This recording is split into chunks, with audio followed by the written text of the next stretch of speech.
So, do you have mission critical roles that if they are left unfilled or have turnover, it is devastating to your organization from a revenue perspective? Is there growth at stake for your organization? Meaning, if you don't get these people in place, your growth will be stagnant?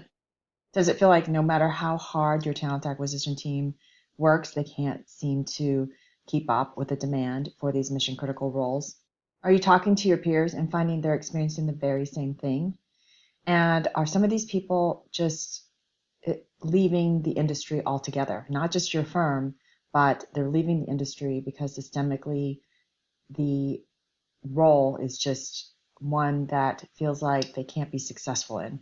So if I go back to a business that I ran a dozen or so years ago, we were in a market where it was very challenging to find this particular type of talent. The talents happened to be talent acquisition experts, so we had to hire hundreds of recruiters each year. And if we weren't able to do that, we would not meet our revenue goals. So, of course, there were things that we tried to focus in on to make it a better employee experience. I'm not even sure that word existed back then, to try to make it a great place to work, but it was still really challenging. And so, what we ended up doing is basically redesigning the role altogether and looking at our competition and saying, how do we redesign this role to be different than the rest of the world? So, for example, most recruiters in a corporate setting will have 30, 40, 50 requisitions that they have to handle. And it's basically a racket. Like it's so hard to feel successful because all you're doing is shuffling resumes. If they worked in a contingency type of environment, then they had to do the sales. They also had to work on speed versus quality to get resumes in quickly. And in our particular market, there weren't any executive search firms to recruit from. So what we did is we said, hey, we are going to redesign this role in a way that ensures that our recruiters can be successful, feel like they are making a difference. We took all the things that recruiters disliked about their role and we said, we're going to go and do the opposite.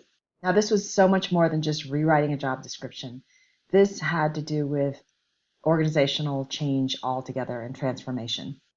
So what this meant was things like if you came from corporate and you had 40 recs, we would design our programs and our job description for a recruiter so that if they were working on tough searches, they would have no more than 5 searches at a time. Plus, they would have research support, which is one of the other things they didn't love doing. We gave them a career path, right? Ability to not just be a recruiter, but also an ability to lead teams, to lead projects, to get that client experience. We also worked with the board to make sure that they had nice upside in their bonus structure to be rewarded for their results. Chose to consult as a recruiter at our firm, you didn't have to do sales. So unlike in contingency recruiting, you had to go out and bring in your own clients. And in our case, you did not have to do that. You had salespeople who brought in clients for you.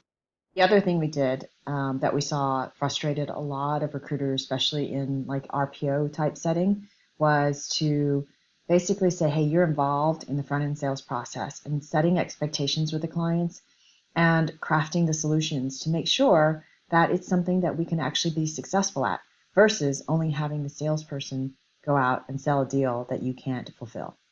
So those are just some of the examples of how we completely blew up the recruiting job description and basically created a whole new paradox for them. Why we had a 5% turnover rate. That as well as other reasons because of the whole career pathing and it was a great culture and fun place to work. But also when we lost people, more than likely they would boomerang back if we wanted them to. So these are pretty drastic times, and drastic times require drastic measures, and that may mean the entire team, not just HR, but the entire organization looking at how to really transform the business so that you can compete for the talent. When you have the great talent, you get to deliver great services. When you deliver great services, you get to charge more and make more margin, which fuels itself. It allows you to go and hire better people. In any case, so if you're a CEO and you're trying to figure out how do we compete, think about opportunities to compete for the talent the same way you try to compete for business. So if you're a CEO of an organization, you're struggling with these strategic talent discussions, feel free to ping me or direct message me, and maybe we can schedule some time to chat.